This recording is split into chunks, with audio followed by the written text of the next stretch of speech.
Welcome back to Spitballin Cards. In today's video, we're going to be discussing Would You Rathers. We're also going to be talking about our dream autographs. We could have 3 players on one card, who they would be and why, and potentially more. Thanks for joining us. This week, we have me, Scott, from Scotty B Cards. Ty is back. Welcome back, Teapot. It's good to see you. We have Phil and we have Jeff. So that is the crew for this episode. So we're going to jump into this. If you saw the thumbnail, what you'll see is I had a triple autograph of, I believe it was Mickey Mantle, as well as Willie Mays and Hank Aaron. That is a card I would love to see exist, but unfortunately it never will, just because cards were not the way they were now 30, 40 years ago. But I want to discuss who we would pick on a card and what our thought process is behind it. So, Ty, I want to start with you. What card do you wish existed? What triple autograph do you wish could be here to pull? I mean, if I'm just going like with my favorite players, I'd have to put Pujols and Miguel Cabrera on the same card. And then I was kind of trying to think like who else would I want on this? Obviously an actual impossibility would be Babe Ruth, unless they like put a cut auto into a card and then, put those 2 other guys on there. But I was thinking about it, and I think having like an Ohtani on there would be pretty special. It'd be amazing. But there's plenty of other good hitters. I've actually just been on the lookout for a duel of those 2 guys. So I'm not entirely sure if I'd actually want a third person on there or not. If I flip to the other side of the game from a pitching perspective, I'd love to have a John Smoltz, Mariano Rivera, Justin Verlander triple auto. That'd be pretty sweet. That's awesome. I will say, in the hobby's past, like in the 2000s, even to the 2010s, we saw some really random autograph combinations. If you look it up, you'll find some really weird stuff. They tried a lot of things from Upper Deck and other companies before Topps had full rights, and they kind of made it more traditional, what we know now. But I would have loved to seen a combination of some of those veterans with the random new players. So Phil, what are you taking? Probably Kobe, LeBron, and Michael Jordan. And I'm saying that as a half joke because this is me putting a different perspective on things. You probably should ask me last, but there's not really a current set where triple autos hold value for baseball, in my opinion, unless I'm missing one. And certainly Sonic Light wasn't the answer. I know Teapot had shared something recently.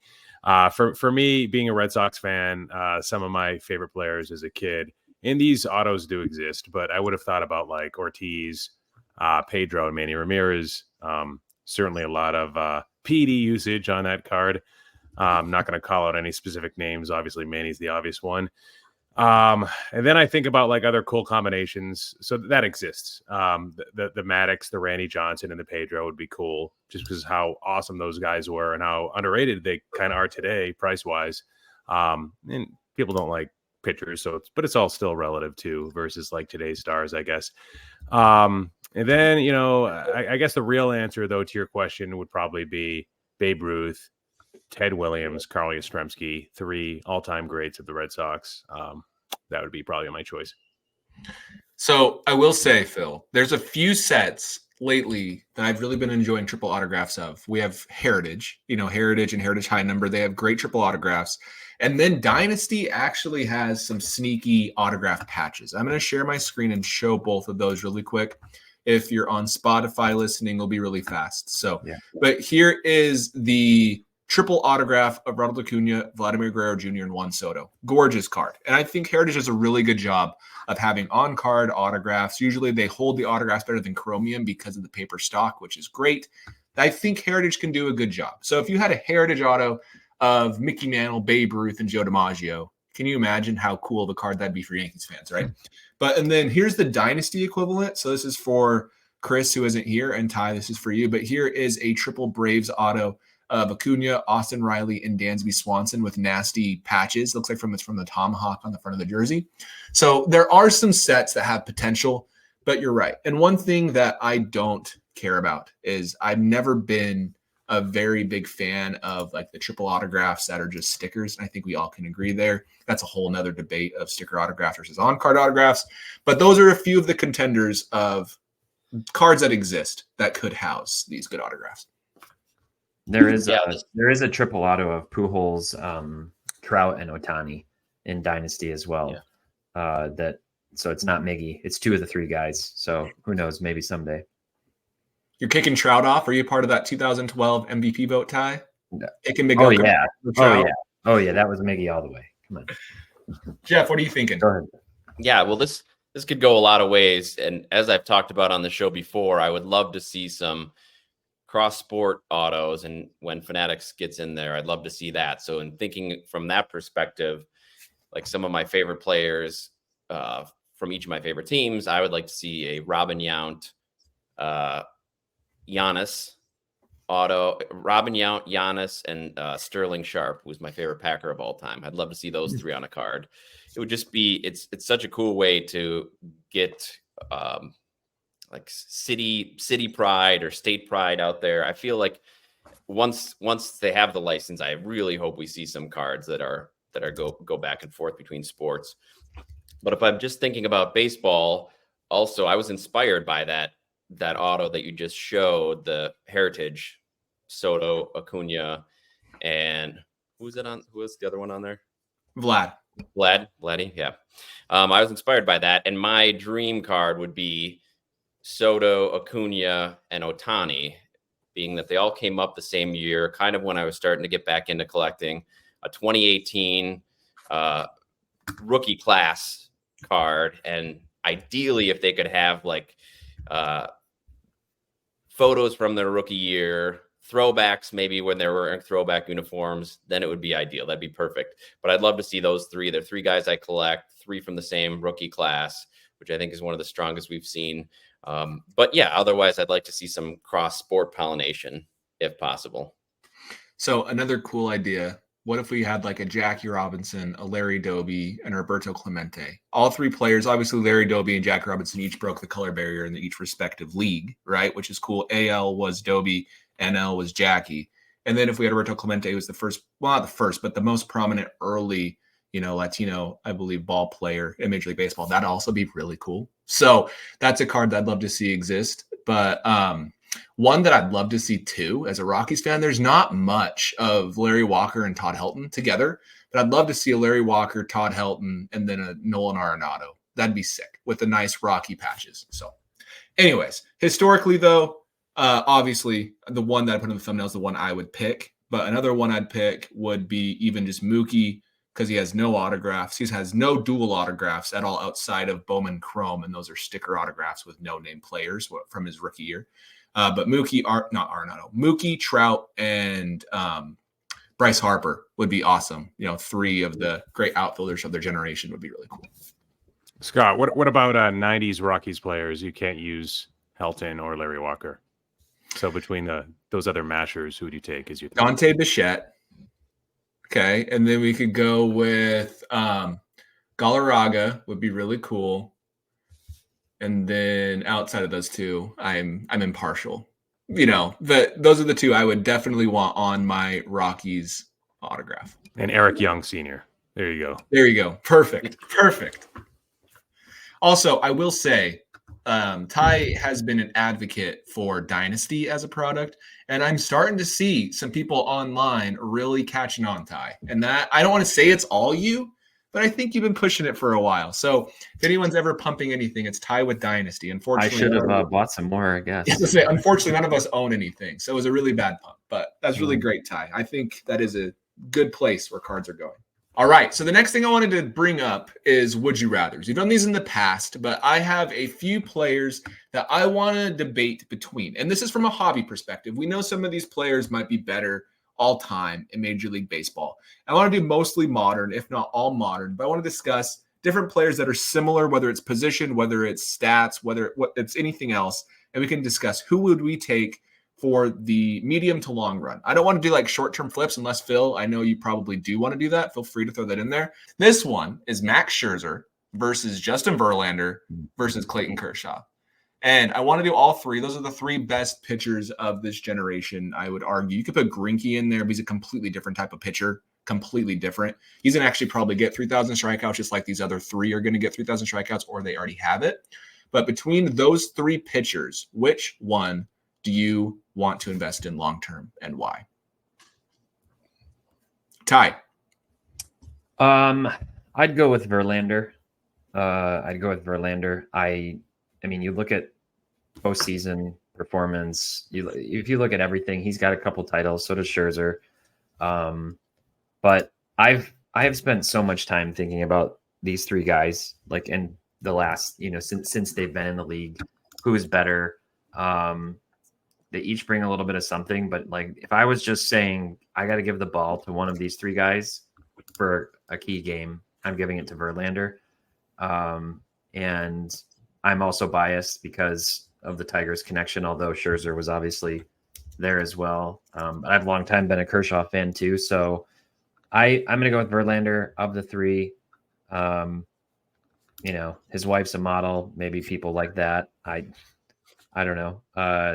But I think it's a really tough decision in my opinion. The thing that I would say Kershaw has going for him is just having been with the Dodgers the whole time. He's got his cards are really expensive. Like a lot of his short printed image variations and things like that go for a really pretty penny. So yeah, I think I do think the team factor matters. Being on one team where Verlander's been on a few, I think that does matter.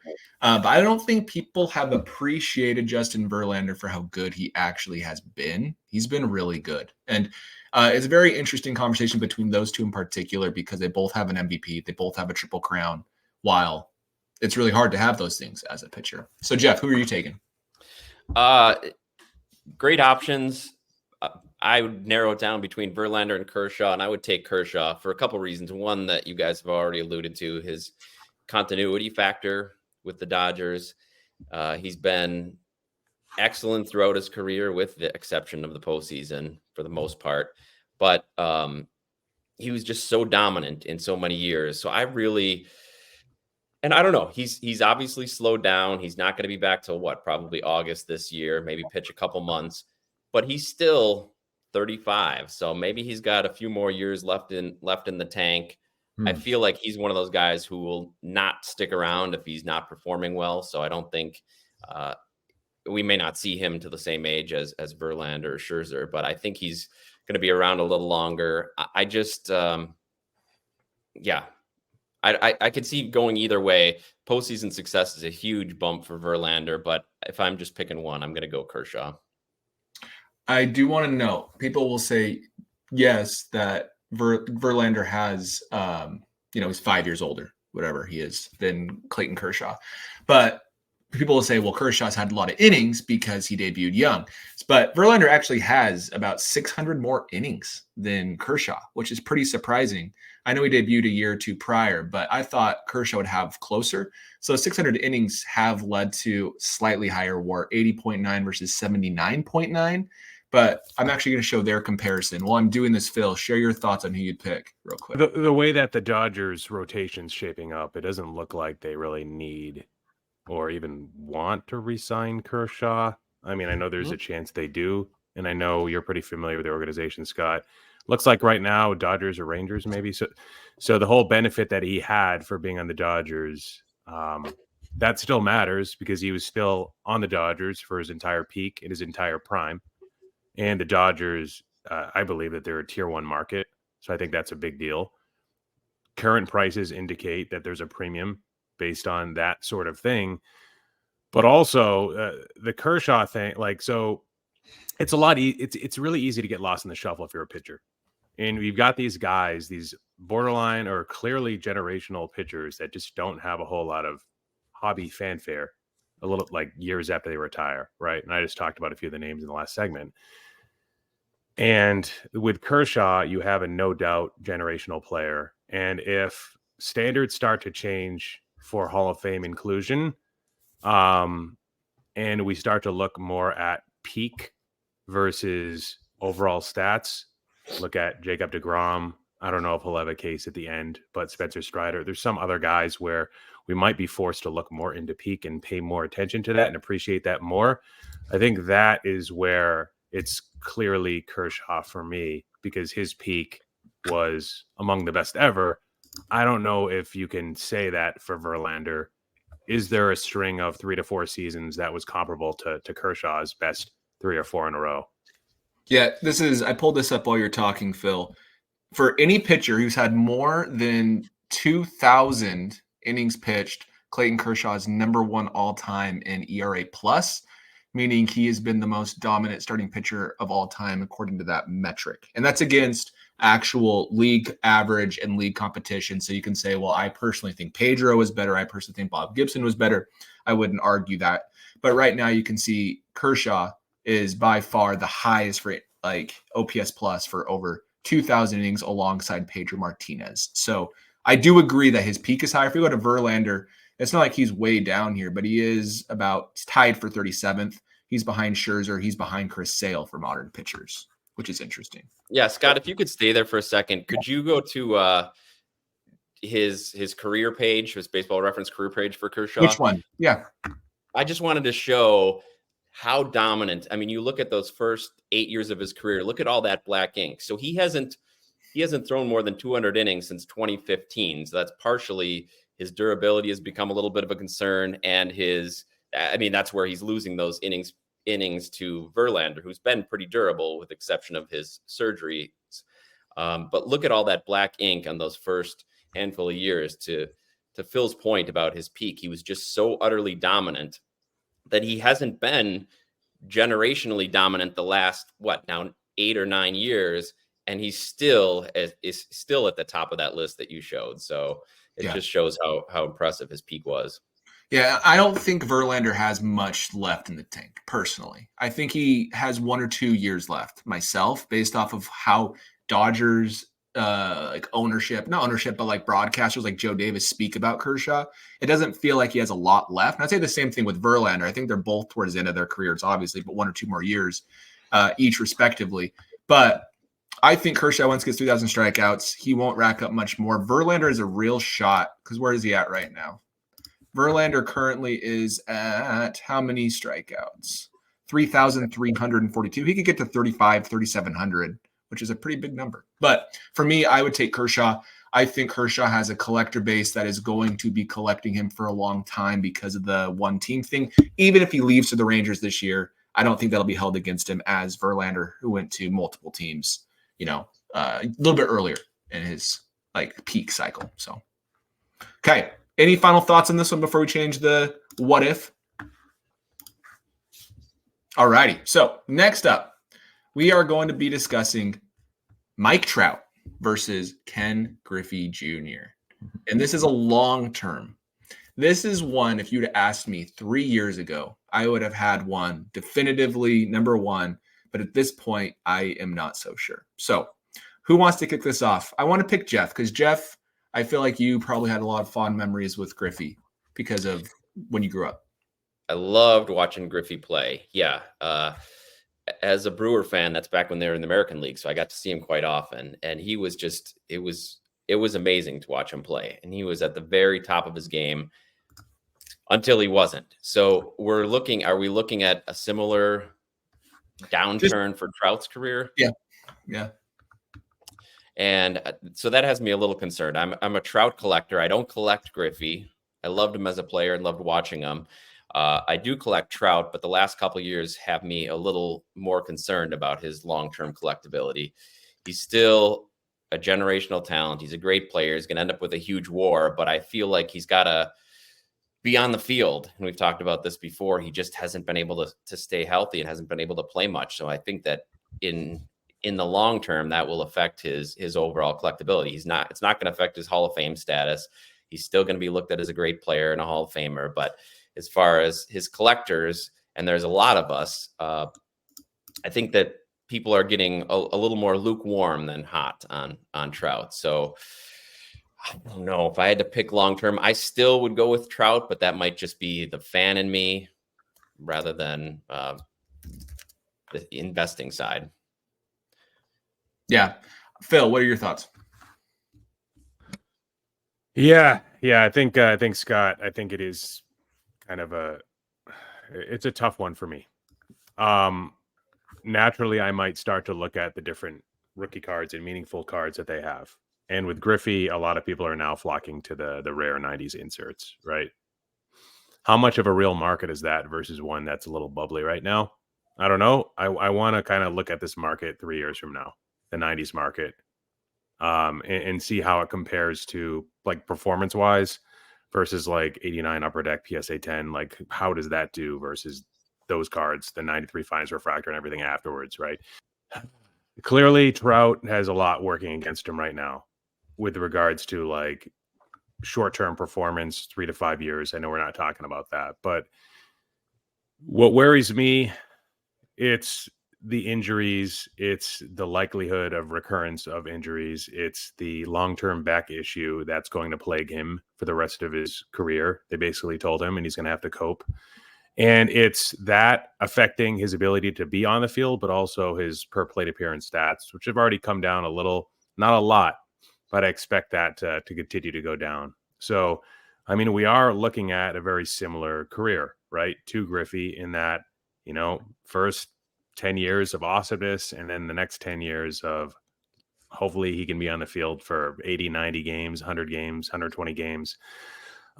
Personally, I don't think him having success in the postseason, I don't think it really hurt Griffey. Him not having a ton of success. I know he did win that ALDS series against the Yankees. He had a meaningful moment in that game 5. But I don't think a trade personally. I don't think a World Series appearance, I don't think postseason success is really going to change around the narrative for Trout. I think it's mostly linked to health and performance, which is related to health. So, you know, a lot of people point to like 2011 Topps Update, 2009 Bowman Chrome Auto, like, well, those cards are staples in the hobby.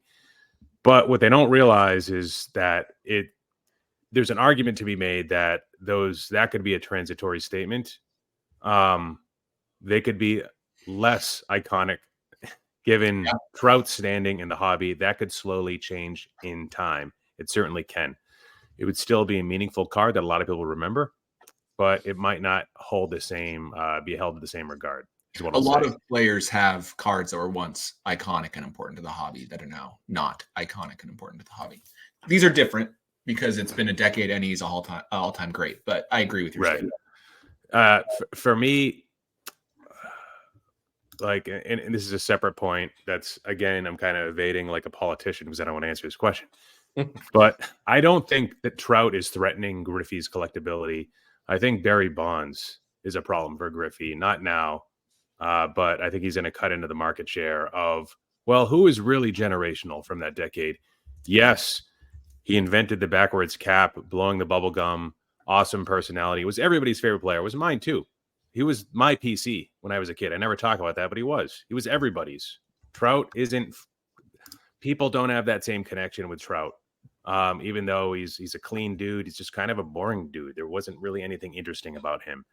In the way he got it done on the field, yes, it looks cooler from a WAR standpoint, but it's a composition of a bunch of different things, you know, in that first decade where it's sort of just being like top 5 in the league and everything, which is, you could argue it's less interesting than Griffey's like sweet swing and having the ability to hit 50 any given year, even though he's not winning the MVP.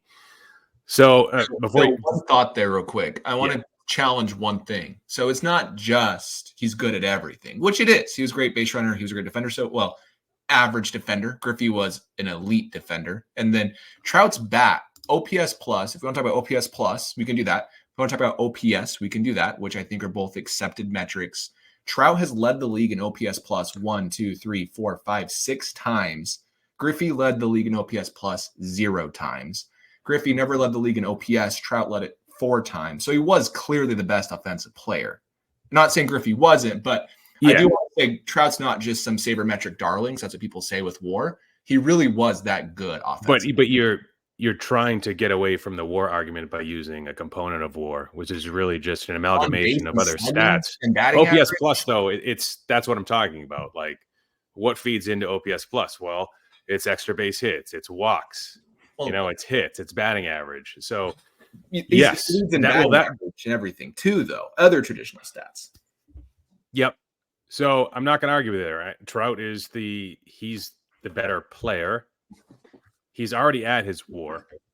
Yeah. He's going to be remembered as a better statistical player. I think he's going to be remembered as having the higher statistical peak. But 30 years from now, I would say that I'll put my money on Trout just because of the Bonds cannibalization, because we as a society, as a hobby, are getting more and more obsessed with advanced stats. Scott just showed some insight into that. And also I think we're slowly forgiving PD usage, not entirely. And I'm not even completely over that. And I don't think any of us are completely over that yet. But the issue when somebody has like an amazing season, like look at what Aaron Judge did last year. What does that get compared to? Who's the benchmark? The benchmark is Bonds. It's always Bonds. It's always going to be Bonds, whether you like it or not. And I think that Bonds, it might not be cannibalization, but I think relative to Griffey, he'll continue to grow. And that could hurt. I don't know if that hurts Griffey, but I'll just take Trout, I guess. But it's really tough between Trout and Griffey. I did want to show this, and this isn't going to show everything, right? This is just showing a couple stats, but Bonds leads Griffey in a majority, if not everything. WAR, he's almost double. Home runs, he's up 762, obviously, to 630. OPS plus 182 to 136. That's insane. So, anyways, I just want to show that, but I do want to show this now. Ty, what are your thoughts on this conversation? My head went to the way Phil kicked it off, which is there's kind of just two eras of cards, right? It's like comparing, we've talked about this in the past, there's a little bit of apples to oranges. So it's tough to take players from different generations and kind of just say like blanket statement, whose cards. And some of where the conversation has gone, I feel like is kind of looking at maybe them overall, but I would probably zoom in to try to like be a little more precise and say, okay, like give me a budget, give me some amount of money, and then have me pick between two cards. And if I were to do that with two very notable cards of these two guys, Griffey's 1998 Metal Universe PMG with the scope effect, mountains in the background, BGS 8, that card sold for $54,000. They're serial number to 50, of which I'm sure 50 do not exist in circulation. And that one sold in March on Golden for $54,000. So then if we shift over to Trout and look for a card of similar price in the last year, his gold Bowman Chrome Auto in a BGS 9.5 sold for $48K in October on Golden. So if you were taking those two cards and looking at both of them, then I think that's like a really interesting conversation. Like which one of these cards is going to withstand the test of time better? That card for Griffey, knowing that the set has such importance, and I don't think there's, that many of them. Whereas, yes, okay, there's also only 50 gold Trouts, but then there's also all the other colors and a whole lot of other cards of his. If I had to pick between those two cards, I would pick the Griffey PMG personally. But I think you can obviously make a case for Trout and apply a lot of the same things. He's definitely, in my opinion, he's definitely the better player. But like Phil said, I think Griffey had a lot more of the charisma. The one thing I don't agree with is I don't worry about the cannibalization from Bonds or anyone else with Griffey, especially Bonds, because I think the people collecting those cards might not have very much overlap in any concentric circles. Like there might be new people who are looking to get cards from the 90s. They might be gravitating toward Bonds. I'm not sure they are the same people who would be going after the high-end Griffey market. I think that's kind of a niche group. The one thing that remains to be seen is how much of Griffey's,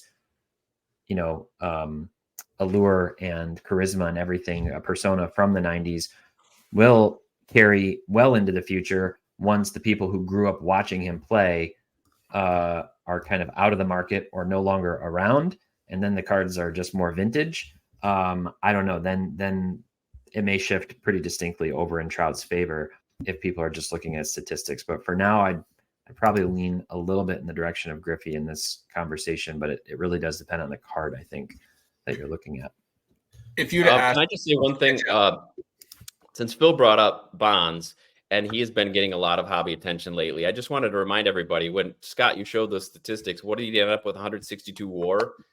Just to remind people that he was an all-star in his last season. He led the league in on-base percentage at 480. He was, I think, 42 years old. But imagine what his stats would have been if they just let him play. He was kind of blackballed out of the league at that point. But imagine if he had played a few more years, which obviously he was capable of, just how crazy those stats would have been. Easily eclipsing 3,000 hits and probably 800 home runs, and just more crazy video game numbers, but he was unmatched in terms of statistical output and fear at the plate, even when he's 42. Yeah. So, my thoughts, Mike Trout.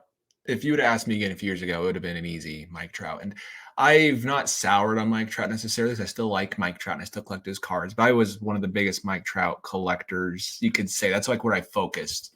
I've since pivoted more towards guys I just like because I think that's more fun. And I think people can agree with that. But Ken Griffey Jr.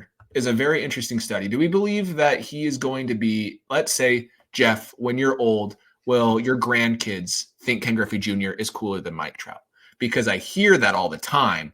Well, Ken Griffey Jr. is so much cooler. And that's actually true. I agree with what he did. He ran for president, got presidential votes, whatever. He was in a lot of commercials. He was in the NBA dunk contest with a couple other baseball players. He did a lot of cool things, while Mike Trout just likes the weather and stays to himself.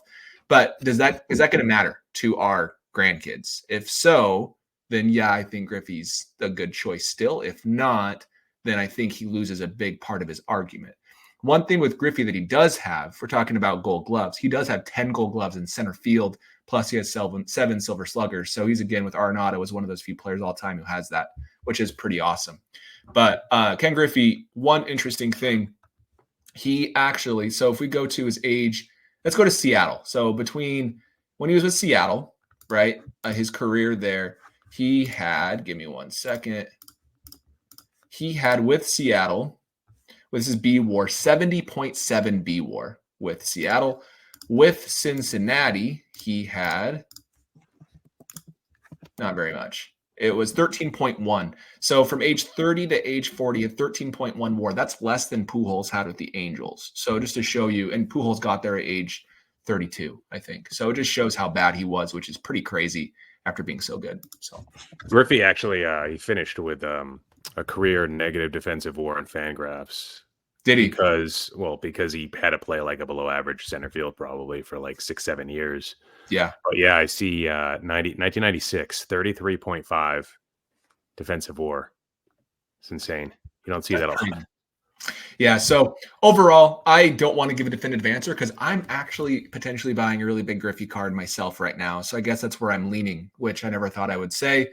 But again, this is one of those tough ones that I am not mad at anybody for picking either of them.